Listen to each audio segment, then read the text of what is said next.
Students, Assalamu alaikum. I'm Miss Anisa, Islamia teacher of class 7. How are you students? I hope all of you are fine. Today this is my lecture number 3. In lecture number 2, we have discussed about statement number 6 to statement number 10. اور میں نے آپ کو کام دیا تھا اس کو یاد کرنے کے لیے. یہ 5 کی 5 اسٹیٹمنٹ آپ نے یاد کرنی تھی. امید کرتی ہوں آپ نے یاد کر لی ہوں گی. Dear students, open your Islamiyat notes, page number 6. آج ہم اسٹیٹمنٹ نمبر 11 سے لے کے اسٹیٹمنٹ نمبر 16 تک پڑھیں گے.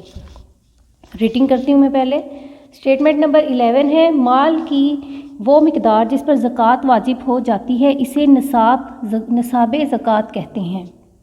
اسٹیٹمنٹ نمبر 12 ہے جس شخص کے پاس نصاب زکوٰۃ یا اس سے زیادہ موجود ہو اسے صاحب زکوٰۃ کہتے ہیں. اسٹیٹمنٹ نمبر 13 ہے جن لوگوں کو زکوٰۃ دینا واجب ہے ان کو مصارف کہتے ہیں جیسے حاجت مند، فقیر، قرض دار اور مسافر وغیرہ. اسٹیٹمنٹ نمبر 14 ہے زکوٰۃ دینے سے معاشرے میں دولت کی گردش پیدا ہوتی ہے اور پیسہ صرف امیروں تک محدود نہیں رہتا.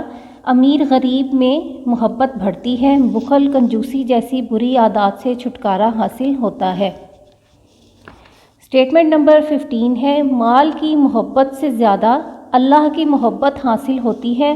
معاشرے میں امن کی فضا قائم ہوتی ہے.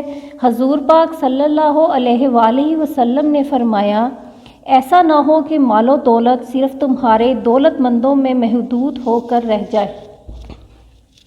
اب ایکسپلین کرتی ہوں میں. اسٹیٹمنٹ نمبر 11 مال کی وہ مقدار جس پر زکوٰۃ واجب ہو جاتی ہے اسے نصاب زکوٰۃ کہتے ہیں. یعنی کہ وہ مال جو ایک حد سے زیادہ ہو جتنی مقرر کی ہے اللہ تعالیٰ نے اور 1 سال تک ہمارے پاس رہے اس پر زکوٰۃ واجب ہو جاتی ہے اور اسے نصاب زکوٰۃ کہتے ہیں اس مال کو. اسٹیٹمنٹ نمبر 12 تھی جس شخص کے پاس نصاب زکوٰۃ یا اس سے زیادہ موجود ہو اسے صاحب زکوٰۃ کہتے ہیں. اور وہ بندہ وہ شخص جس کے پاس اتنے پیسے ہیں کہ اس پہ زکوٰۃ واجب ہو گئی ہے اس بندے کو صاحب زکوٰۃ کہا جاتا ہے.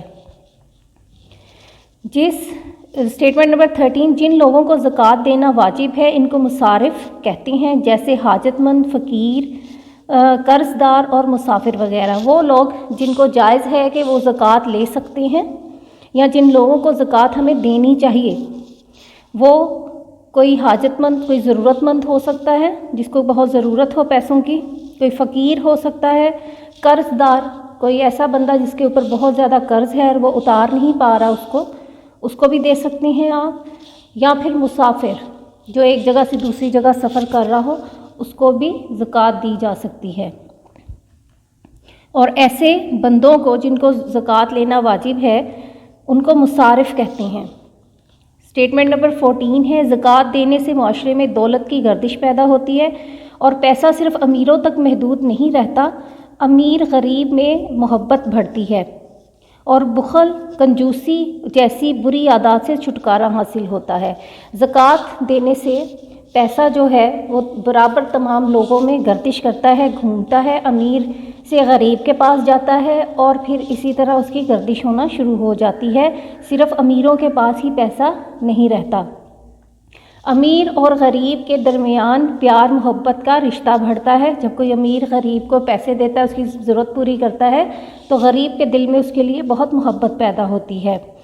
اور پیسے جمع کرنے کی جو گندی عادت ہے وہ ختم ہو جاتی ہے. کنجوسی نہیں رہتی اور ایسی بری عادتوں سے انسان کو چھٹکارا مل جاتا ہے. اسٹیٹمنٹ نمبر 15 ہے مال کی محبت سے زیادہ اللہ کی محبت حاصل ہوتی ہے. معاشرے میں امن کی فضا قائم ہوتی ہے.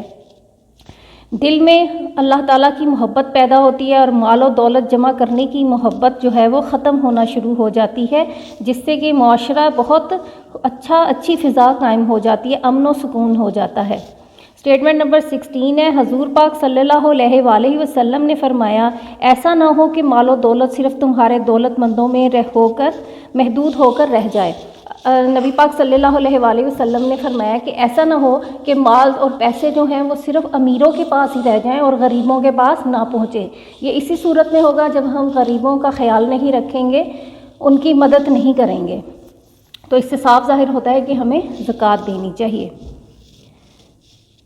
گھر کا کام جو ہے آپ کا سبق نمبر 6 زکوٰۃ کی سٹیٹمنٹ نمبر 11 سے 16 تک جو بھی ہم نے پڑھی ہیں، ان کو آپ نے اچھی طرح یاد کرنا ہے اور اس کو لکھنا بھی ہے.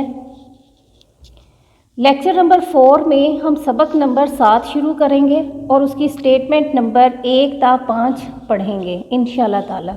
اللہ حافظ اسٹوڈنٹس.